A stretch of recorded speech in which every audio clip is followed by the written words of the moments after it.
Hello friends, welcome to my YouTube study by Diksha Singh. उम्मीद करती हूँ आप सभी अच्छे होंगे और बढ़िया होंगे। तो फ्रेंड, आज की इस क्लास में मैं आपके सामने इंडियन कॉन्स्टिट्यूशन, भारतीय संविधान से रिलेटेड बहुत ही इंपॉर्टेंट प्रश्नों को बताने जा रही हूँ, जो कि ऐसे ऐसे अनुच्छेद और ऐसे ऐसे आर्टिकल हैं इस क्लास में जो आपके एग्जाम में कहीं ना कहीं पूछे जाते हैं। इसलिए वीडियो को बिना स्किप किए फ्रेंड पूरा देखिएगा। वीडियो पसंद आए चैनल को सब्सक्राइब, वीडियो को लाइक करना कतई ना भूलें और साथ ही साथ इसको शेयर करते रहिए। तो पहला ही प्रश्न, जैसा कि मैंने पहले ही बता रखा है कि काफ़ी इंपॉर्टेंट है। पहला ही प्रश्न आपकी स्क्रीन पर, भारतीय संविधान में कुल कितने अनुच्छेद हैं? ये लो जी, बढ़िया प्रश्न आपसे पूछ रहा है, भारतीय संविधान में कुल कितने आर्टिकल हैं?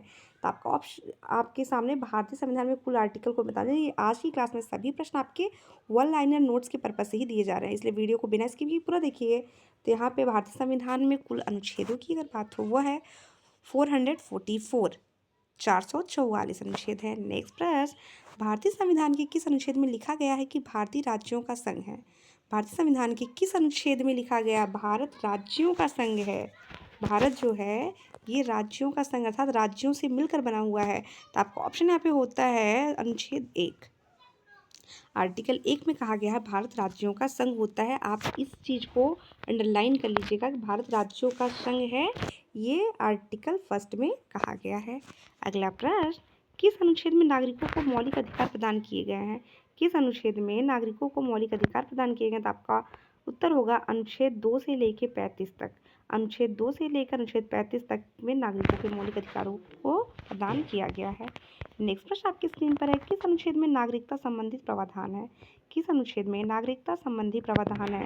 तो आपका उत्तर होगा यहाँ पे अनुच्छेद 5 से लेकर 11 तक में। अनुच्छेद 5 से लेकर 11 तक में नागरिकता संबंधित प्रावधान है। नेक्स्ट, नौकरी तथा शैक्षिक संस्थाओं में समाज में कमजोर वर्गों के लिए आरक्षण उपलब्ध कराने के लिए कौन सा अनुच्छेद अधिकार प्रदान करता है? नौकरियों तथा शैक्षणिक संस्थाओं में समाज में कमजोर वर्गों के लिए आरक्षण उपलब्ध कराने के लिए कौन सा अनुच्छेद अधिकार प्रदान करता है? अनुच्छेद 6। अनुच्छेद 6। तो जितने भी महत्वपूर्ण आर्टिकल्स हैं इसको फ्रेंड्स आप ध्यान से देखिएगा। ये सारे के सारे वन लाइनर्स हैं, तो इन प्रश्नों को ध्यान से आप नोट करिएगा और पढ़िएगा। अगले प्रश्न पे चर्चा करते हैं फ्रेंड। अगला प्रश्न आपकी स्क्रीन पर है, संविधान के किस अनुच्छेद में राज्य में नीति निषेध तत्वों का उल्लेख है? संविधान का ऐसा कौन सा आर्टिकल है जिसमें राज्य के नीति निर्देशक तत्वों का उल्लेख है? तो वह है अनुच्छेद 36 से लेकर 51 तक। अनुच्छेद 36 से लेकर 51 तक ये सभी राज्य के नीति निर्देशक तत्वों से संबंधित है। नेक्स्ट, महान्यायवादी की नियुक्ति किस अनुच्छेद के अंतर्गत की जाती है?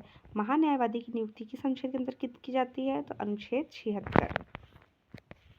संविधान के किस अनुच्छेद के अंतर्गत राष्ट्रपति लोकसभा को भंग कर सकता है? संविधान के किस अनुच्छेद के अंतर्गत राष्ट्रपति लोकसभा को भंग कर सकता है? अनुच्छेद 85। अनुच्छेद 85 अर्थात आर्टिकल 85। अगला प्रश्न आपकी स्क्रीन पर है फ्रेंड, वह है आपसे पूछता, किस अनुच्छेद में संसद में संयुक्त अधिवेशन का प्रावधान है? संविधान के ऐसा कौन सा वो अनुच्छेद है जिसके तहत संसद की संयुक्त अधिवेशन का प्रावधान है? संसद के अंदर कुल 3 पार्ट है। ध्यान दीजिएगा फ्रेंड्स, संसद के कुल 3 पार्ट हैं। पहला है आपका राष्ट्रपति, दूसरा है आपका लोकसभा और तीसरा है आपका राज्यसभा। तीसरा है फ्रेंड आपका राज्यसभा। तो राष्ट्रपति, इसमें आप समझ, संसद कुल 3 तत्वों से मिलकर बना हुआ है, राष्ट्रपति, लोकसभा और राज्यसभा। तो इसके संयुक्त अधिवेशन का प्रावधान अनुच्छेद किस अनुच्छेद के अंतर्गत किया गया है? तो अनुच्छेद है आपका 108। नेक्स्ट प्रश्न आपसे पूछा, संविधान के किस अनुच्छेद में धन विधेयक को परिभाषित किया गया है? अर्थात धन विधेयक पारित किया जाता है तो वो संविधान के किस आर्टिकल के तहत? तो वह है आर्टिकल 110, 110 के तहत। तो फ्रेंड फटाफट वीडियो को लाइक, चैनल को सब्सक्राइब और मेरे वीडियो को शेयर करते हुए आगे बढ़ते रहिए। ऐसे दमदार प्रश्नों को देखने के लिए हमसे जरूर जुड़िए। अगला प्रश्न आपकी स्क्रीन पर है, संविधान के किस अनुच्छेद के अंतर्गत राष्ट्रपति अध्यादेश जारी करता है? संविधान के किस अनुच्छेद के अंतर्गत राष्ट्रपति अपना अध्यादेश जारी करता है?